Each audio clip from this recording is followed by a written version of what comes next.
नीच है ऊंच करे मेरा गोविंद, काहू ते ना डरे। ऐसी लाल तुझ बिन कौन करे, तुझ बिन कौन करे। श्री गुरु रविदास जी महाराज कहते हैं कि वो मेरा मालिक नीचों को ऊंच करने वाला है। किस प्रकार वह नीचों को ऊंच करता है और किस प्रकार वह भक्तों की लाज रखता है। वाणी में आप फरमाते हैं कि भक्तों की लाज आप रखदा आया राम राजे। आइए इस साखी के माध्यम से समझते हैं। आज की हमारी साखी है सदन कसाई। एक जगह वाणी में फरमाते हैं कि उस परमपिता परमात्मा के नाम से, उसकी दया मिहर से नामदेव कबीर त्रिलोचन सधना सैन तरे। रविदास जी महाराज जी फरमा रहे हैं कि उस नाम के प्रताप से नीचे है ऊंच करे मेरा गोविंद, कि वो नीचों को ऊंच करता है। और कैसे उसने नामदेव कबीर त्रिलोचन सधना सैन मीरा सबको तार दिया है। तो आज विचाराधीन जो साखी है वह सधन कसाई की है।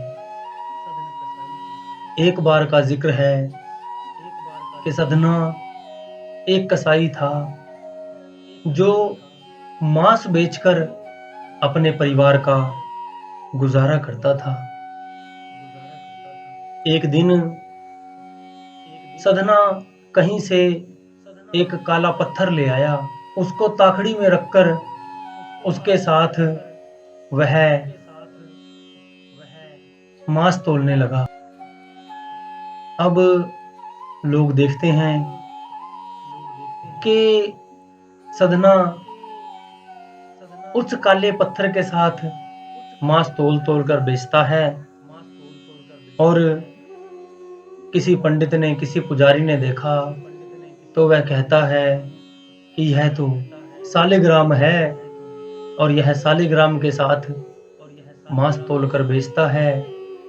यह सधना तो बहुत बड़ा पापी है। तब विचार करते करते एक पंडित जी सधना के पास आए। जब सधना मांस बेचा करता था तो वह कोई ना कोई सिमरन करता रहता था, प्रभु का नाम जो उसे ठीक लगता था लेता रहता था। जब पंडित जी उसके पास आए, पंडित जी ने कहा, भाई सधने, तू ये जो काला पत्थर जिसके साथ मांस तोलता है यह तो सालिग्राम है, इसे मुझे दे दे। तब भाई सधने ने हाथ जोड़कर कहा, पंडित जी आप इसे ले जाओ। तब सधने ने वह सालिग्राम उन पंडित जी को दे दिया। पंडित जी सालिग्राम को साथ लेकर अपने घर चले गए और जाकर कच्ची लस्सी बनाकर सालिग्राम को नहलाते हैं और अपनी पूजा के स्थान पर रखकर सुबह शाम सालिग्राम की पूजा करते हैं और क्या बेनती करते हैं, ऐ मालिक मुझे बख्श ले कि उस पापी ने तो आपके साथ वह मांस तोल रहा था, मैं आपको वहां से लेके आया हूं, मुझे माफ कर देना। सुबह शाम इसी प्रकार की अरदास करता रहा। गुरु प्यारी साध संगत जी, जब सधना यह बेनती करता, बार बार माफी मांगता, अब जब वह पुजारी, वह पंडित रात को सोया तो उसको एक स्वप्न आता है। परमात्मा की आवाज आई कि ऐ पंडित जी, तुम बड़े पापी हो। पंडित जी कहते हैं कि मैं पापी कैसे हुआ? कि भाई, तू जो ये भक्ति कर रहा है, यह दिखावे की भक्ति कर रहा है। असली भगत तो मेरा सदना था, जहां से तू मुझे ले आया। वापिस जाकर मुझे सदने के पास ही छोड़ के आ जा। पंडित जी उठे और दोबारा सदने के पास गए और सदने को वह सालिग्राम दिया और कहा कि मुझे परमात्मा की ऐसी आवाज आई है। सदने के मन पर इस बात का गहरा असर हुआ। उसी शाम को राजा का एक सिपाही आया कि सदने, राजा के घर पे दावत है और मुझे 2 किलो मांस दे दे। सदने ने देखा कि आज तो मांस आधी किलो ही पीछे बचा है और शाम का वक्त है। अभी अगर मांस काटूंगा तो सुबह तक खराब हो जाएगा, और अगर राजा का हुक्म नहीं मानता फिर राजा मुझे सजा देगा। यह सब विचार करके सदना चाकू तेज करके अंदर बंधे हुए बकरे के पास गया और उसने सोचा कि इसके पेट का थोड़ा हिस्सा काट लेता हूं ताकि यह सुबह तक जीवित रहे और बाकी मांस सुबह काट लूंगा। जब सदना ऐसा करने लगा तब वह बकरा जोर जोर से हंसने लगा। सदना घबरा कर पीछे गया और कहता है, भाई तू कौन है? बकरा बोला कि मैं बकरा हूं सदने, तू ये क्या करने जा रहा है? बकरा बोला। बकरे ने कहा, भाई सदने, तू ये नया न्योता डालने आया है। सदना बोला कि भाई क्या? तब वह बकरा बोलता है कि आज तक का हमारा हिसाब किताब बराबर था कि कभी सदने तू बकरा बना, मैंने तुझे काटा, कभी मैं बकरा बना, तूने मुझे काटा। आज तक का हिसाब बिल्कुल ठीक है। इसके बाद अगर तूने मुझे काटा तो एक नया सिलसिला शुरू हो जाएगा, एक नया न्योता डल जाएगा। अब विचार कर ले क्या करना है। पहले पंडित जी की बात और अब बकरे का सामने से आकर बोलना, इन सब बातों ने सदने के मन को झंझोड़ दिया। अब सदना उस प्रभु भक्ति में लग गया और उसने मांस का काम छोड़ दिया।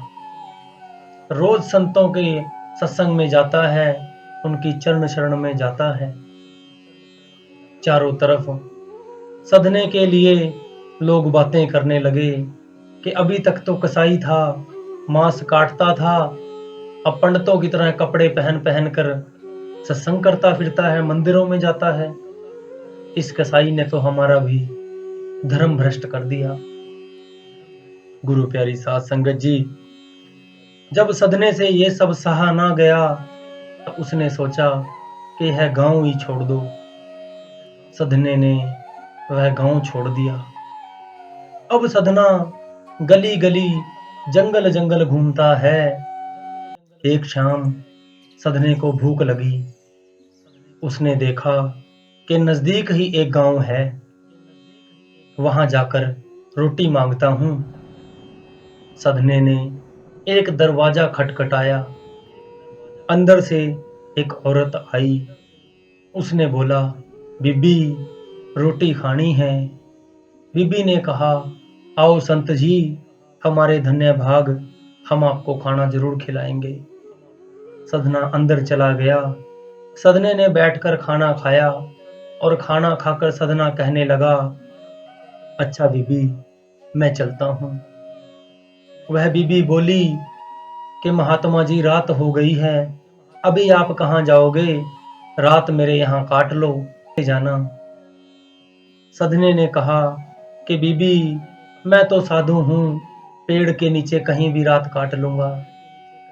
वह बीबी कहने लगी, महात्मा जी, बड़ी दया मेहर करके आप मेरे घर में आए, कृपा करके आप मुझे और सेवा का मौका दें। सधने ने यह बात मान ली और रात को वहीं रुक गया। सधना सोने से पहले चौकड़ी मारकर बैठ गया और अपने मालिक का ध्यान करने लगा। फिर सो गया। रात को 12-1 बजे वह औरत अपना श्रृंगार लगाकर आई और आकर सधने को उठाया और कहती है, महात्मा जी उठो। सधना कहता है, बीबी, इतनी रात को तो श्रृंगार करके मेरे पास किस लिए आई है? वह बीबी बोली कि जब आप खाना मांगने के लिए आए, मैंने देखा कि आप बड़े सुंदर हो, मेरे पति बीमार रहते हैं, मैंने सोचा मैं आपसे शादी कर लूंगी। सधना कहने लगा कि बीबी, मैं तो साधु हूँ, मेरा कोई ठिकाना नहीं, मैं तुमसे शादी नहीं कर सकता। उस बीबी ने सोचा कि शायद मेरा पति जिंदा है, इसलिए यह साधु इनकार कर रहा है। वह अंदर गई और तलवार से अपने पति की गर्दन काट दी और गर्दन को गोदी में लेकर सधने के पास आती है कि महात्मा जी, मैंने अपने पति को मार दिया, अब तो मुझसे शादी कर लो। सधना बोला, बीबी, ये तुमने क्या कर दिया? मैं तुमसे शादी नहीं कर सकता, मैं अभी यहाँ से जा रहा हूँ। उस बीबी ने देखा कि यह साधु भी मेरे कहने में नहीं आया और मैंने अपने पति को भी मार दिया, अब क्या करूं? उसने क्या किया, रोने चिल्लाने लगी, पड़ोसियों को इकट्ठा किया, लोगों को बोला कि इस साधु ने मेरे साथ बदतमीजी की और मेरे पति की गर्दन काट दी। जो भी आए सधने को कोई चप्पल से मारे, कोई डंडों से मारे। सुबह से मार खाके सधने की हालत खराब हो गई। अब सधना बेसुध पड़ा है, सुबह से जो आता है मारता है और क्या कहता है, मेरे मालिक, जितने मैंने गुनाह किए हैं, जितने मैंने पाप कर्म किए हैं, उसकी यही सजा है। जब सुबह से शाम हो गई, लोगों ने देखा कि यह मरने के बराबर है, इसको राजा के पास ले चलो, राजा से इसको सजा दिलवाएंगे। अब सधना मालिक के आगे अरदास करता है, ऐ मालिक, अगर अब भी तू नहीं आया, तूने मेरी पुकार नहीं सुनी, तो तेरे भक्तों को लाज तुझे लगेगी, तेरी भक्ति कौन करेगा? वह परमपिता परमात्मा भक्त वत्सल है, भगता ने रब वस कीता, प्रेम दिया पाके डोरा।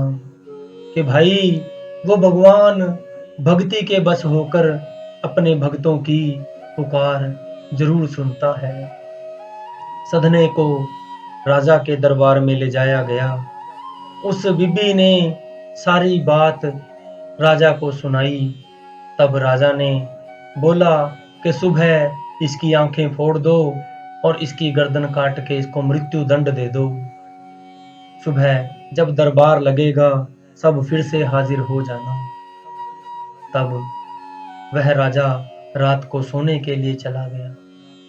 जब राजा रात को सोया तो परमात्मा की आवाज राजा को आई, है राजन, तुम एक साधु को मृत्यु दंड देने लगे हो, तुम्हें एक साधु को मारने का पाप लगेगा। राजा बोला कि उसने ऐसा नीच कर्म किया। परमात्मा की आवाज आई कि पहले अच्छे से पड़ताल कर लो। जब सुबह हुई, दरबार लगा, राजा ने 3 जल्लाद बुलाए, जिनके हाथों में तलवारें पकड़ा दी और उस महिला को बीच में खड़ा कर दिया और उसके चारों तरफ वह जल्लाद खड़े कर दिए। और राजा ने बोला, बीबी, या तो सच सच बता दे कि क्या बात थी, अगर झूठ बोलेगी तो ये जल्लाद तेरी गर्दन यहीं काट देंगे। अब वह बीबी इतने बड़े बड़े जल्लादों को देखकर डरने लगी और उसने सब सच सच बता दिया कि किस प्रकार उसने उस साधु के साथ विवाह का प्रस्ताव रखा और उसने अपने पति की गर्दन अपने हाथों से काट दी। तब राजा ने पैरों में गिरकर सदने से माफी मांगी और कहा, महात्मा जी, आप आजाद हो, आप जा सकते हो। तब सदने ने उस कुल मालिक का शुक्र मनाया और सारी जिंदगी उस परम पिता परमात्मा के नाम पर, उसकी भक्ति पर अपना समय लंघाया। तो गुरु प्यारी साध संगत जी, हमें भी इस साखी से फायदा उठाना चाहिए। कोई भी कर्म करते हुए हमें विचार करना चाहिए कि हमारा यह जो कर्म है उसका लेखा हमें जरूर देना पड़ेगा। लेखे कभू न छूटिए, खिन खिन भुलन हार, बख्शन हारा बख्श ले, नानक पार उतार, नानक पार उतार।